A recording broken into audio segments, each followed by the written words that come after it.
महाराष्ट्र की सियासत में यदि चर्चा हो रही है तो कुछ नामों की हो रही है, जैसे कि उद्धव ठाकरे, एकनाथ शिंदे, राज ठाकरे या फिर देवेंद्र फडणवीस। लेकिन इस सब के बीच में नितिन गडकरी एक बहुत महत्वपूर्ण नाम है, जो कि बीजेपी के कद्दावर नेता तो हैं ही, साथ ही साथ में वो महाराष्ट्र की राजनीति को बहुत प्रभावित भी करते हैं। दरअसल भारतीय जनता पार्टी के दिग्गज नेता और केंद्रीय परिवहन मंत्री नितिन गडकरी के एक बयान से सियासी हलचल तेज हो गई। इस पर एक पूरी रिपोर्ट भी हमने आपको दिखाई थी कि उनका बयान क्या था।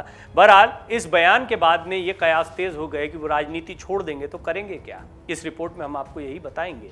दरअसल हाल ही में नागपुर में दिए नितिन गडकरी के एक बयान की खूब चर्चा हो रही है, जिसमें उन्होंने कहा कि कई बार मुझे लगता है कि मुझे राजनीति छोड़ देनी चाहिए, राजनीति के अलावा भी जिंदगी में करने के लिए बहुत कुछ है।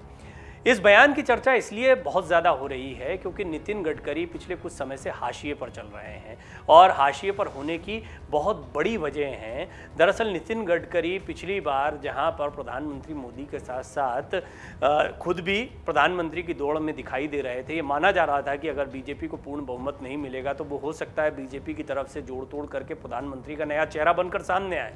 हुआ इसके बिल्कुल उलट, प्रधानमंत्री मोदी को पहले से ज्यादा बड़ी कामयाबी मिली, लिहाजा नितिन गडकरी हाशिए पर चले गए। अब उनका ये जो बयान है, इसे एक बार फिर समझने की जरूरत है कि आखिरकार राजनीति क्या है, वो राजनीति छोड़ने की बात क्यों कह रहे हैं, राजनीति को अब वो कैसे डिफाइन कर रहे हैं जिस राजनीति में उन्होंने अपनी जिंदगी का लंबा समय बिताया है। एक निजी कार्यक्रम के दौरान केंद्रीय मंत्री नितिन गडकरी ने दिवंगत समाज सेवी नेता जॉर्ज फर्नांडीज को याद किया और सादे जीवन की प्रशंसा की।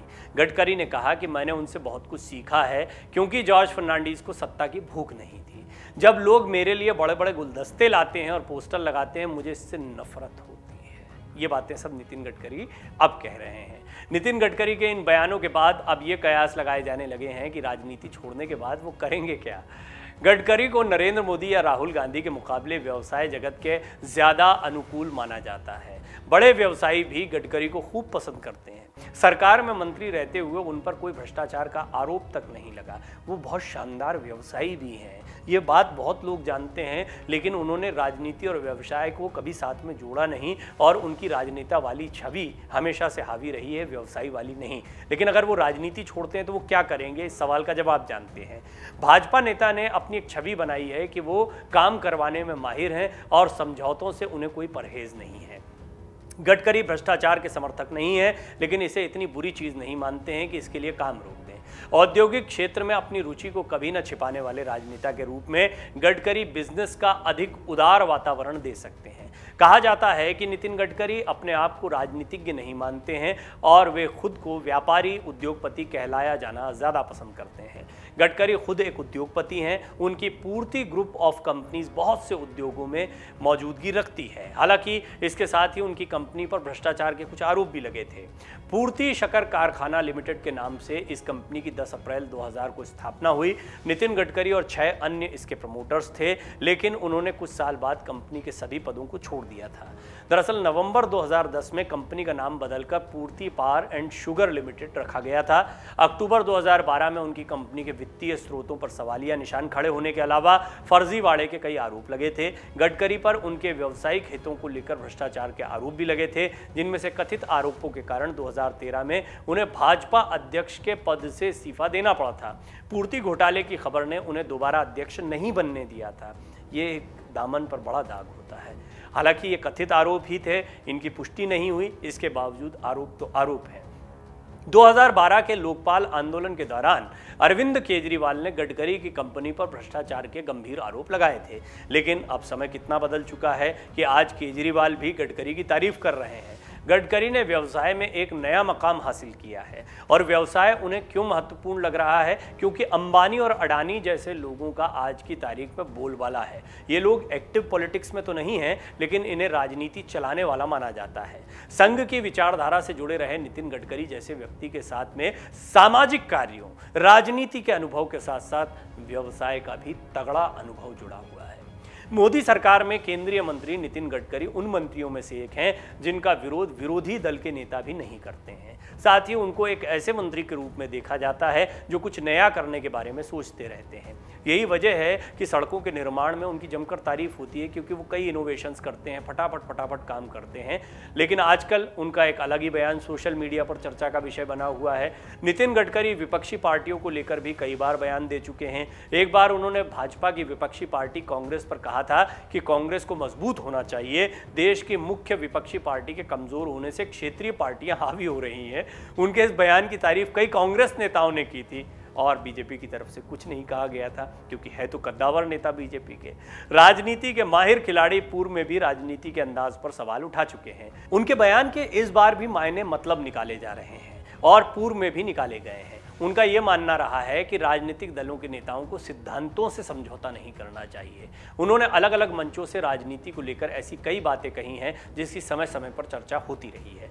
नितिन गडकरी अपने बेबाक बयानों के लिए जाने जाते हैं। गडकरी इससे पहले भी कई बार ऐसे बयान दे चुके हैं जिसके कई मायने निकाले जा चुके हैं। इससे पहले भी उनका एक बयान खूब चर्चा में आया था, जिसमें उन्होंने कहा था कि जो सीएम बनते हैं वो इस बात से परेशान हैं कि पता नहीं उन्हें कब हटा दिया जाए। उन्होंने कहा था कि आजकल हर किसी की समस्या है, हर कोई दुखी है। विधायक मंत्री नहीं बनने से दुखी है, मंत्री अच्छा विभाग नहीं मिलने से दुखी है, अच्छे विभाग वाले मंत्री सीएम नहीं बनने से दुखी है, और मुख्यमंत्री बन जाने वाला इसलिए दुखी रहता है कि कब तक रहेंगे और कब हटा दिए जाएंगे, इसका कोई भरोसा नहीं है।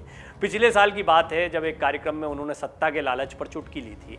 गडकरी ने कहा था कि आपको शायद ही कोई नेता खुश मिलेगा। उन्होंने बतौर बीजेपी अध्यक्ष और अपने कार्यकाल का हवाला देते हुए कहा था कि वो पार्टी अध्यक्ष थे तो कोई ऐसा नहीं मिला जो दुखी ना हो। राजस्थान विधानसभा में संसदीय प्रणाली और जन अपेक्षाएं विषय पर आयोजित कार्यक्रम को संबोधित करते हुए उन्होंने ये बात कही थी।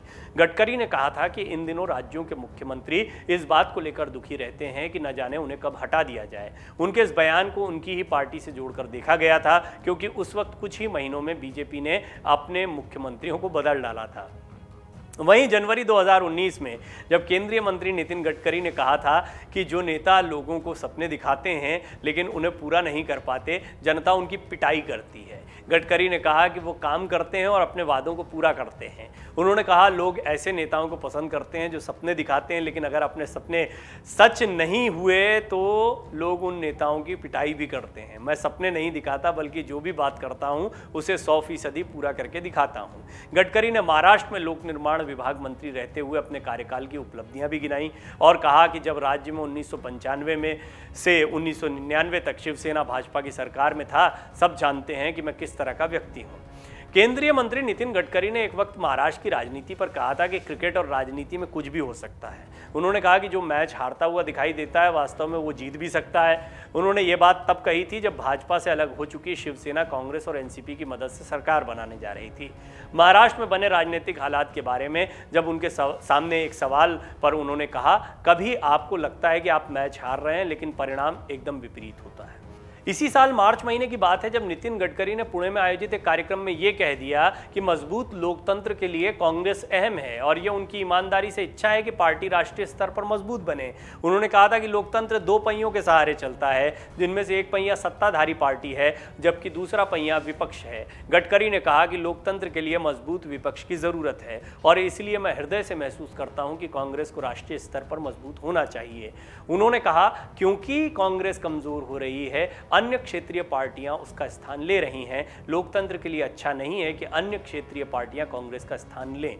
आम आदमी पार्टी या ममता बनर्जी, तृणमूल कांग्रेस, हमने आपको कई रिपोर्ट्स में दिखाया है कैसे कांग्रेस के विकल्प के तौर पर अलग अलग जगहों पर उभर कर सामने आ रहे हैं। और जैसे जैसे क्षेत्रीय दलों की ताकत बढ़ रही है वैसे वैसे कांग्रेस और कमज़ोर होती जा रही है। उत्तर प्रदेश एक बड़ा उदाहरण है जहां पर अब कांग्रेस पूरी तरह से ख़त्म दिखाई देती है। पेट्रोल के बड़े दामों पर सरकार में शामिल मंत्री या नेता कुछ भी बोलने से बचते थे। तब पिछले साल की बात है, केंद्रीय सड़क परिवहन मंत्री ने कहा था कि पेट्रोल की बढ़ती कीमतों से लोग काफ़ी गुस्सा हैं। नागपुर में उन्होंने कहा था कि एलएनजी, सीएनजी या एथेनॉल जैसे वैकल्पिक ईंधन के ज़्यादा इस्तेमाल से पेट्रोल की बढ़ती कीमतों पर लगाम लगेगी, इससे लोगों का गुस्सा शांत होगा। बहरहाल धीरे धीरे राजनीति के वो उस दौर में पहुँच गए हैं जहाँ पर चिंतन का समय आ गया है। वो इस वक्त बीजेपी में हाशिए पर चले गए हैं, ये किसी से छिपा हुआ नहीं है। हालांकि उनका कद इतना बड़ा है कि इस वक्त भी वो एक महत्वपूर्ण मंत्रालय को संभाल रहे हैं। बेबाकी से अपनी बात रखने का मौका उन्हें मिलता है। पार्टी के कोई नेता इस पर टिप्पणी नहीं करते हैं। सभी जानते हैं कि वो प्रधानमंत्री मोदी के बराबर का कद रखते हैं। हालांकि लोकप्रियता के आधार पर देखा जाए तो मोदी कहीं आगे निकल चुके हैं, लेकिन पार्टी में एक समय ऐसा था जब वो राष्ट्रीय अध्यक्ष थे। पार्टी में एक समय ऐसा था जब उनका कद कई बड़े बड़े नेताओं से ऊंचा माना जाता था, लेकिन धीरे धीरे वो हाशिए पर आ गए। ये अकेले उनकी कहानी नहीं है। बीजेपी में ऐसे कई दिग्गज चेहरे रहे हैं जो धीरे धीरे हाशिए पर आए और बाहर हो गए। यशवंत सिन्हा एक बड़ा उदाहरण है। यशवंत सिन्हा का उम्र का तकाजा भी रहा, साथ ही साथ में धीरे धीरे उनकी तलखियां प्रधानमंत्री मोदी के साथ बढ़ी और उसके बाद में तलखियां इतनी बढ़ी कि वो विपक्ष की तरफ से राष्ट्रपति पद के उम्मीदवार बने और एनडीए की उम्मीदवार द्रौपदी मुर्मू को ही उन्होंने एक कंपटीशन दे दिया। बात हम नितिन गडकरी की कर रहे हैं, तो नितिन गडकरी की ये सारी बातें, उनका ये जो अंदाज है और जिस तरीके से राजनीति में उनकी स्थिति दिखाई दे रही है, निकट भविष्य में भी प्रधानमंत्री मोदी और गृह मंत्री अमित शाह का दबदबा पार्टी में देखने को मिल रहा है। ऐसे में नितिन गडकरी के दिमाग में क्या चल रहा है, ये सभी के जहन में सवाल है, खासतौर पर तब जब महाराष्ट्र में इतना बड़ा सियासी संकट छिड़ा हुआ है। इसमें राज ठाकरे से नितिन गडकरी भी मुलाकातें करते दिख रहे थे। क्या कोई बड़ा बदलाव महाराष्ट्र की सियासत में नितिन गडकरी ला सकते हैं? राजनीतिक रूप से वो ऐसा कर सकते हैं, लेकिन अगर वो राजनीति छोड़ने की बात करते हैं तो निश्चित तौर पर वो व्यवसाय जगत में कोई ना कोई बड़ा बदलाव लाने की कोशिश करेंगे या खुद को एक बड़े व्यवसायी के तौर पर स्थापित करने की कोशिश करेंगे। डाउनलोड करें अमर उजाला ऐप और पाएं खबरें लगातार। अगर आप ये वीडियो YouTube पर देख रहे हैं तो हमारे चैनल को सब्सक्राइब करें और बेल आइकन को दबाना ना भूलें। अगर आप Facebook पर ये वीडियो देख रहे हैं तो हमारे पेज को लाइक करें।